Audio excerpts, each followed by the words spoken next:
What's up, guys? This is Dustin Zimmerman with Game Time Discussions, and we are doing another episode of our March to the Madness. This is our preview series of March Madness, and we are officially in March now. So, at the time of recording, we're in the first week of March. It's March 3rd.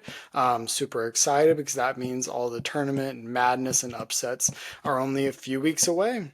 Without further ado, we're going to go ahead and get into some of the bigger topics that we want to talk about today.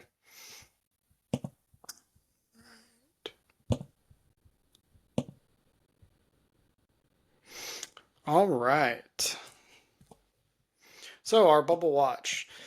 Texas, they will be at Mississippi State this week, and then they will be home to Oklahoma. So, rivalry game to end the year. They have not played this year, so I'm sure that'll be a fun, exciting game. You'll see that Oklahoma is down here on the same list. They're on the bubble too. A big game for both of those teams. Georgia, they're going to be out South Carolina, who just dominated Arkansas, by the way, and then they will be hosting Vanderbilt. Indiana, they will be at Oregon, and then they will be hosting Ohio State. You can see Ohio State's on here too, so another big bubble match. Oklahoma, they'll be hosting Missouri, and then they'll be at Texas. Ohio State, they'll be facing Nebraska. And like I said, they will be at Indiana. We're going to stop sharing for just a second. Fix how we spell that. Perfect. All right. And then ending with Nebraska, they will be at Ohio State, and then they will be going against Iowa. Was this an early play-in game? So this past weekend, Texas was hosting Georgia in Austin. Texas, according to Joe Lunardi at the time, was the last team in, and Georgia being the first team out. Georgia did dominate them. This was on Texas's home court. A couple weeks ago, I said that I thought Texas was a lock at this point. They had won some big games. They were looking much better, like they had progressed. They've taken a big step back, and Georgia has really stepped up. As you can see, they now have a better record than the Longhorns, and then they also have a better conference record. Shout out to Georgia for winning that game. Texas is going to have to put in some big wins here. We did talk about how they will be at Mississippi State, which is going to be a ranked game, and then they will be hosting Oklahoma. And again, that's going to be a big game as far as both teams' chances of getting into the tournament. So we have a blind resume right here. This is our fraud alert. Their BPI is 23. Their net is 23. KenPom, the efficiency rating we reference quite a bit, is 22. Against Q1, they are 6-7, so losing record. And then against Q2, they're 8-2. You don't like to see two losses there. At the time of recording this, they were a projected 3 seed. They're also on a 4-game losing streak. Any guesses as to who it is? This one hurts me to say, but it is A&M. They were off to a hot start, had a great non-conference, had a great start to conference, and now they're on a 4-game losing streak, losing to Florida, losing to Tennessee, losing to Vanderbilt. They are not looking very good. They will need to step it up these last couple of weeks. They're locked to get in the tournament, but this is not what you want to do going into a conference tournament. You really want to be peaking right now, and we'll talk about a team that is in a second. All right, top teams that impress. So again, a couple that are looking really good. Auburn's been at a peak all year. There's not a whole lot to say. They did have that loss against Florida a couple weeks ago. On the year, they have 2 losses. They just dominated Kentucky, and that's with Janai Broome, a front runner for Player of the Year, not even scoring 10. I think he finished with 9 points. So they are looking amazing. Florida, like I just said, they dominated A&M. They did lose to Georgia in the midweek. Georgia had a huge week. They beat Florida, and then they go to Texas or to Austin and beat Texas on their home court. Amazing week for Georgia. Really vaulted themselves into the higher end of the bubble. Tennessee, they had a buzzer beater win over Alabama. It was a fantastic game. I believe it was Meshack hit the final buzzer beater. Awesome win for them. Both teams, I think, are still top tier, probably in that fighting for that last 1 seed. It'll probably just come down to conference tournament, how that all plays out between them. And then you got to think about, Auburn and Duke are probably locks.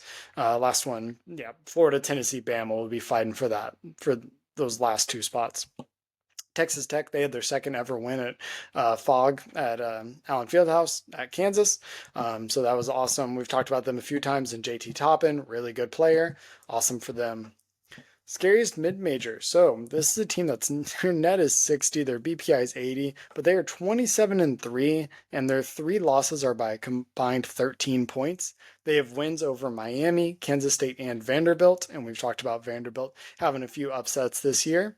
This is the Drake Bulldogs. So Drake is having an awesome year. Like I said, three total losses by a combined 13 points. That's just basketball sometimes. A team gets hot, a team gets cold. They're going to be really interesting to see. I'm not sure they've been good enough to get that at large bid if they don't win their conference tournament, but they're right on that edge. I'm hoping they just win the conference tournament so we have a chance to see if they can be a Cinderella come March or come later March into the tournament. All right, we're going to talk about some teams that are underseeded, meaning where they're currently projected versus how I think they're going to be doing. Tech is currently a 4 seed. I see them as more of a 3 seed, maybe back end of the 2 seed if they can finish strong. They've looked really good. Like I just said, they just got a huge win at Kansas. Kansas has underperformed this year, but Tech is still looking really good. Clemson is currently a 5 seed. Their net ranking is 21st. I just think they're much better than that, honestly. Their KenPom ranking is 17th, so lines up more with they're in that 5 seed. I still think they deserve to be in a 4 seed, mainly because of just how well they've played this year. They are good on offense, good on defense. They have a win over Duke. They are quietly flying under the radar. And then Vanderbilt, so wanted to jump a little bit farther down. They're currently a 9 seed. They did win at A&M. They beat Missouri. They also have wins over Tennessee and Kentucky earlier in the year and Texas. They're a really good team. They are scrappy. They are one of those teams that's on the rise right now. Their last 2 wins being against ranked teams. So the Commodores, they had a lot of people talked about them in football overperforming. They are doing the same thing here in basketball this year compared to their expectations. They should be a lock to get in the tournament with only a couple regular season games left.